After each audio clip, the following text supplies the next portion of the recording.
Assalamualaikum warahmatullahi wabarakatuh. Perkenalkan nama saya Sinta Gustiayu dengan NIM 22300032 dari Prodi Akuntansi STI KBP Padang.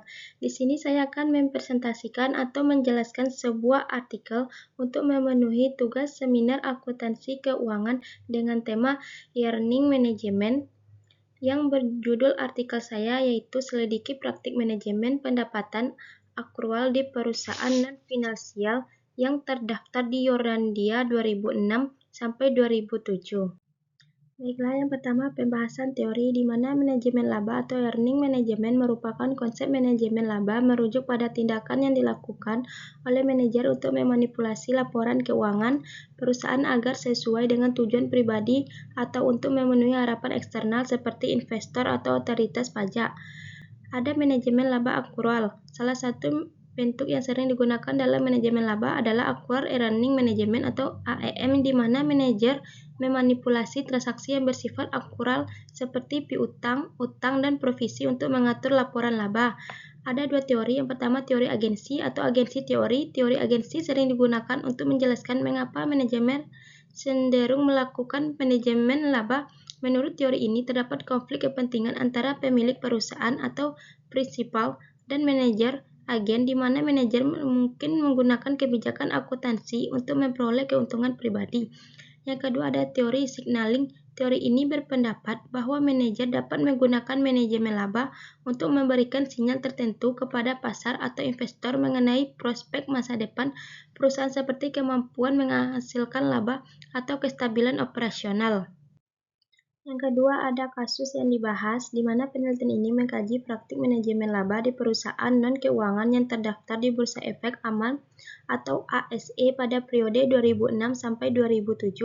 Fokus utamanya adalah pada prakteknya Accrual Earning Management atau AEM di sektor non-keuangan yang mencakup sektor industri, jasa, dan real estate.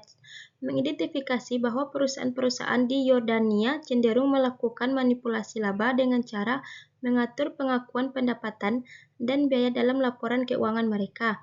Misalnya, perusahaan dapat mempercepat pengakuan pendapatan atau menunda pengakuan biaya untuk meningkatkan laba yang dilaporkan pada periode tertentu. Dalam konteks Yordania, faktor-faktor seperti tekanan pasar, kebutuhan untuk memenuhi ekspektasi investor, atau ketersediaan dana yang terbatas dapat mendorong praktek ini.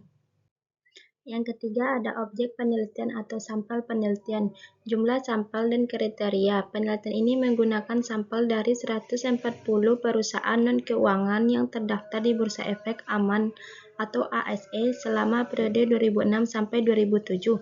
Kriteria seleksi perusahaan merupakan perusahaan-perusahaan yang dipilih memiliki laporan keuangan yang lengkap dan dapat diakses serta data akuntansi yang mencakup informasi yang diperlukan untuk menganalisis praktik manajemen laba.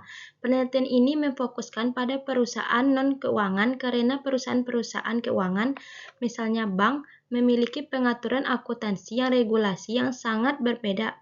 Sektor yang diperhitungkan merupakan penelitian ini membagi perusahaan menjadi 3 kategori utama, yaitu industri, jasa, dan real estate, yang masing-masing memiliki karakteristik bisnis dan laporan keuangan yang berbeda yang dapat mempengaruhi kecenderungan untuk melakukan manajemen laba. Yang keempat ada teknik analisis data, di mana penggunaan SPSS 17, SPSS Statistical Package for Data Socialization digunakan untuk menganalisis data kuantitatif. Dalam penelitian ini, SPSS digunakan untuk mengolah data dalam bentuk regresi linear dan uji statistik lainnya yang membantu dalam mengidentifikasi hubungan antara variabel-variabel yang terlibat. Yang kedua ada model regresi. Model regresi digunakan untuk menganalisis hubungan antara beberapa variabel independen seperti leverage, cash flow, dan rasio utang, dan variabel independen tingkat manajemen laba. Regresi ini bertujuan untuk mengidentifikasi faktor-faktor yang mempengaruhi tingkat manajemen laba di masing-masing perusahaan. Yang ketiga ada multikolinearitas. Hasil analisis regresi menunjukkan adanya multikolinearitas yang signifikan antara beberapa faktor seperti hubungan yang erat antara akun piutang dan liabilitas jangka pendek. Hal ini menunjukkan bahwa beberapa variabel mungkin saling mempengaruhi dalam cara yang tidak terpisah. Yang terakhir ada hasil penelitian, di mana hasilnya menunjukkan bahwa perusahaan non-keuangan di Yordania mempraktikkan manajemen pendapatan berbasis akrual dengan rata-rata 11,8%. Perusahaan sektor jasa menunjukkan tingkat manipulasi pendapatan tertinggi. Faktor-faktor kunci yang mempengaruhi manajemen pendapatan termasuk industri, kas dan setara kas, hutang akun, leverage, arus kas dari operasi dan kewajiban saat ini. Model ini menjelaskan 32,7% dari variasi dalam praktik manajemen pendapatan, sementara 67,3% sisanya dikaitkan dengan faktor lain yang tidak diperiksa. Penelitian ini juga menemukan efek multicollinearity yang signifikan antara EM dan faktor-faktor seperti kewajiban saat ini dan hutang akun. Penelitian ini menekankan pentingnya teknik regulasi yang dipasar kas atas berkembang negara terbela dapat atas stabilitas bank yang informasi. Para ahli pihak regulator dan investor penting untuk berhati-hati volut keuangan dan rekening informasi yang dapat mempengaruhi manajemen fungsi.